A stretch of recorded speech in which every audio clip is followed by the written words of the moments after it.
the more I talk to you, the more I'm remembering stuff that's happened. It's like, oh, I forgot about that. Yeah. Journaling It's like, even. It's like, I think you always have that one child that's either gifted or touched. I'm not quite sure, what the phrase is for it. But, my mom was that child. Okay. Oh, okay, and cool. Yeah. apparently I'm that child. And it's, I was the seventh. I was just going to say that, seventh son of the seventh son. Yeah. I was her seventh child, and she was the seventh daughter in her family. Oh, there you go. Cool. And then we just found out, I was talking with my daughter, when I mentioned that to my daughter just in passing, and she goes, well, Mom, you had 3 kids. Mm-hmm. You miscarried twins, and you miscarried another birth, and then you had me. So technically, she's the seventh. That's interesting. Wow. And that never even occurred to me. Sure. Wow. Mm-hmm. Very Well, cool. I'm not. I'm So like the first. it's things like that. The more you think about it, and I hadn't made that connection, but just with our conversation, she goes, "Wait a minute, you had, So anyway, that's very cool. Pretty cool. That is but it's very nice cool. that your daughter understands it. Like, she gets it. Like, that's nice because then you've got. I mean, I'm obviously now your husband too. He's a believer to a certain extent, but at least you've got. Not just because it's your daughter and your flesh and blood, but I mean, right. at that point, if you're going to tell her anything, she's not going to just write it off. Oh, Mom's losing it again. Or, Yeah. Well, exactly. and she's experienced, like we call it cuddle time. I know that's strange because now she's almost 20 type. But we go in my room. We just talk because we're the only girls in the family. Sure. Her and the cat. We're the only females in the house. So we there you said, go. You got to balance it with the cat. Testosterone flowing through the air. We're going to go just. So we talk, a lot. And I said, I got this thing happening where every time I pick up my stupid cell phone, it's like 1:11 o'clock or 2:22 o'clock. Oh, that's my thing. And so I was laying on the bed, and I said, I pick up my cell phone, I picked it up, and I turned it on, and it was 3 o'clock. So just as I was saying it to her, and we were laughing about that, I literally picked up my cell phone on a triple number. That's cool. That's Sherry's thing. Sherry's That's big on my that. thing. Mm-hmm. Yeah, I'm back to that. I see those numbers all the time. Mm-hmm. Yeah. And it's like, I can be sitting in my chair, I've got the landline there, and I could be sitting there for 2 hours, and then I'll reach over to go, I'm kind of gestalt, right? I need to have things lined up properly. If it's crooked, it bugs me type thing. It's not OCD. It's not OCD. It's CDO. I'm reading out the stupid phone, and it rings under my hand. Oh, yeah. So it's and those are just like, here we go. It's 1:11 o'clock again. Got it. Yeah, that's what. Or you wake up at 3 a.m. repeatedly. Yeah, I know. I do that all the time. Mm-hmm. Yeah. And then I sit there and then I lay there trying to go back to sleep, thinking about why am I waking up at this time every day? And it's just like, stop thinking about it and go back to sleep. Yeah. Okay, so my bed just did a major shift again. Oh. I think I just heard it. Well, that's interesting. Well, I literally, when I was talking to you, I was wiggling my butt trying to make the same sensation, then I just stopped. And then just a few minutes later, it did it again. Interesting. And that's one thing you have to understand. I'm a professional woman. I taught at the post-secondary level, business admin, human resources, all these wonderful disciplines. Right. I never make apologies for what's happened to me. I really try and say, okay, this is matter of fact. This is how it occurred. Right. You tell me what's going on. So I don't give a rat's ass, right, about pushback or people saying, oh, there's Judith, she's that crazy woman. No, I don't care. Good for you. No, That's yeah. I we truly don't care. This has been people. my life. Yeah.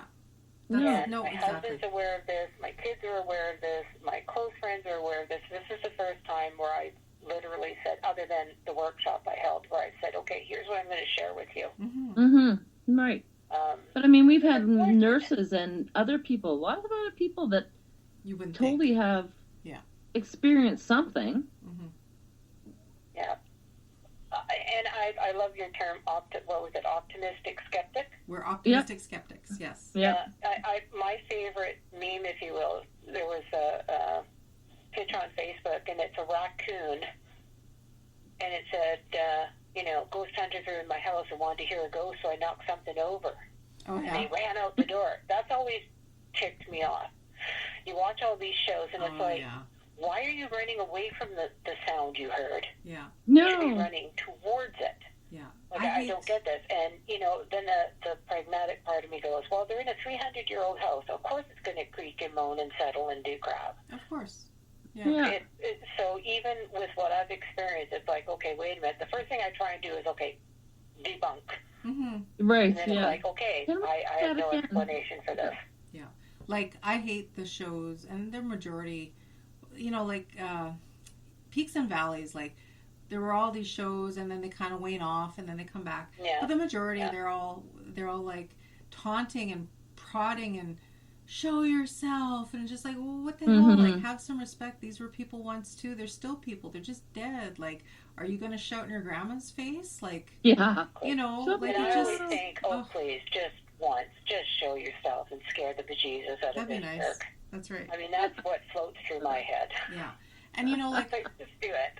When we've been to places that are known to be haunted or suspected and stuff like that, I mean, we don't do excursions per se unless it's some event and stuff. But we went to my friend, a coworker. We went to her place, Teresa's place, and we did do the research, and the original owner, like the lady of the house, she actually did die in the house, and she was tormenting my friend's douchey now ex-boyfriend, who's now somebody's cuddle buddy in Headingley, but that's whatever. Yeah. And but he got what he got, literally what he deserved. But it's almost like this lady was trying to provoke him to leave, right? So anytime we've gone into these places, I mean, we've been respectful, and we either say on the way in or the way out, hey, we're just here to check things out. We mean no harm, and especially when we leave, we're like, you can stay here. We're good. Thanks for letting us stay. Thanks a lot. And, just peacefully kind of like tap out and just say thank you, and you may resume your whatever, and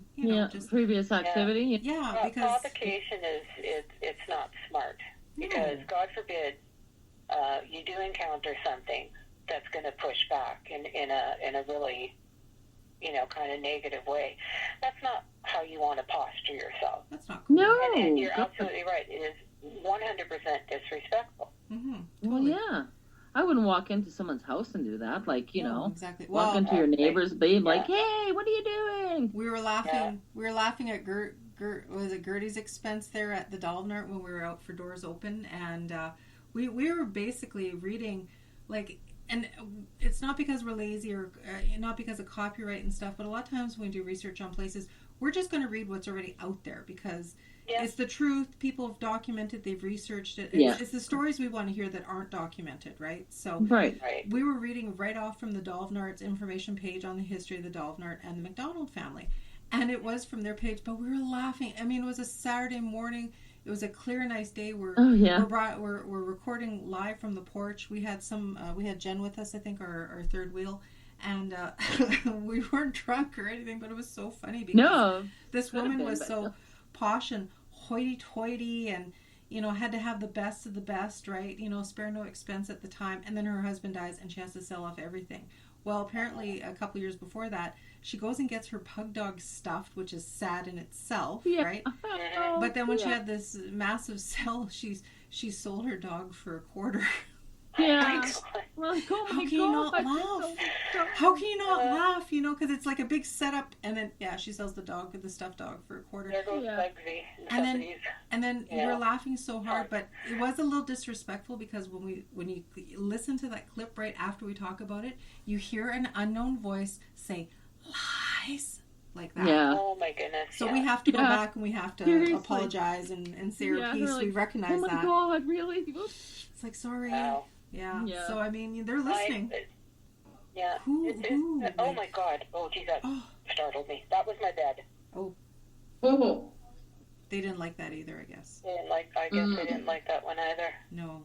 Yeah, it's disturbing. Honest to God, I feel like an idiot going, okay, she's making all this up, but that literally...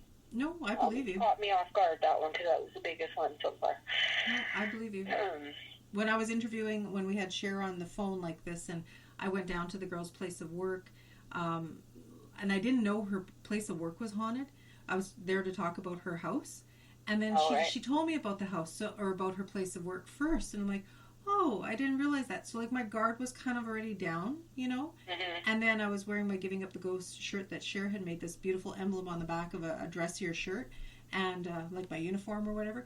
And all of a sudden, I'm sitting there talking to these ladies, and whatever it was did not like the shirt, or they're trying to figure it out. And it was like literally pulling the sides of my shirt. It was like plucking. You know how somebody feels like when somebody's plucking hairs off your shirt? Mm-hmm. I had that at least 8 to 10 times in 2 different time periods while I was there, and I'm like, it's touching me again. So I believe you. I believe you. Well, I have to tell you, this is unnerving me a little bit, because I have never had my bed do this. Okay. Well, maybe at this point, maybe we should close off, because we're just over the hour mark. I'm going to edit all this out, and yeah, definitely. You know, we keep in touch with us. We'd like to speak with you more on this sometime. Oh, yeah, sure. Yeah, maybe we'll come out to Gimli, since I'm going to be there most of the summer that way. So.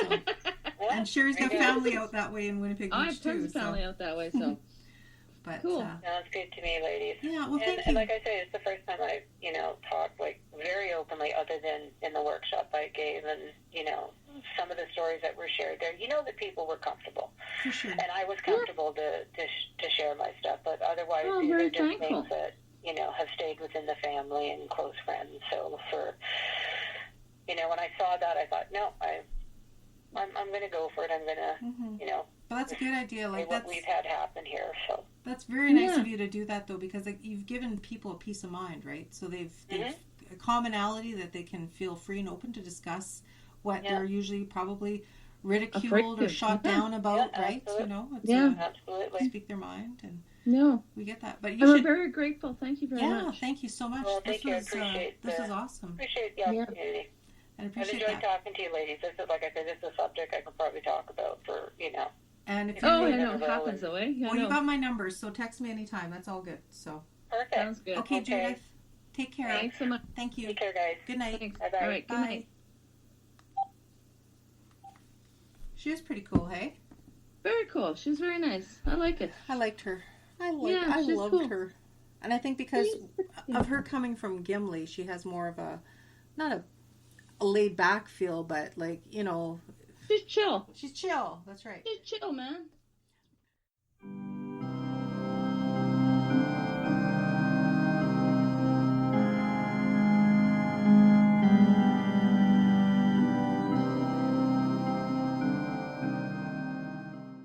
We're back. We are. We're still here. We're still here. Mm-hmm. So, that was Judith. Her stories are quite amazing. 20 years of that she's been doing it, eh? Yeah, no, that's... Yeah. And I forgot to mention, Jen's with us again here still. Sorry, Jen. Our third to our twosome. Our gruesome twosome. Our gruesome twosome. That's why it's Jas, Sher, and Jen. And Jen. And for Sam. But, so like... Gimli, such an old town, and it'd be interesting to do a little history on her house, because it's connected to the priest house. Yeah, I know. That's the church. Sorry, the priest church. That's how rumors get started. But she. I forgot to ask, and I was gonna text her. I was gonna ask if they're still connected, right? Like if the church. I want to see a picture. Yeah, I want to see it. Yeah, and it was nice for her to come forth, and she's very forthcoming. Like, she told us everything, and she's like, you know what? She's at that point in her age now. She's like, you know what? It happened. Believe it or not, suck it up. Yeah.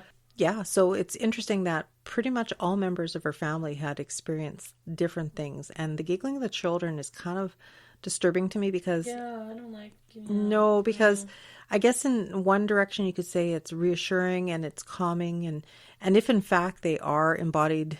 spirits of children, which is fine, but apparently I've heard this, and somebody reminded me this week that sometimes giggling children are a sign that it's like demons trying to disguise themselves. I know, I don't like that either. But I mean, if it's connected to a church, place, she said too, which makes no sense to me.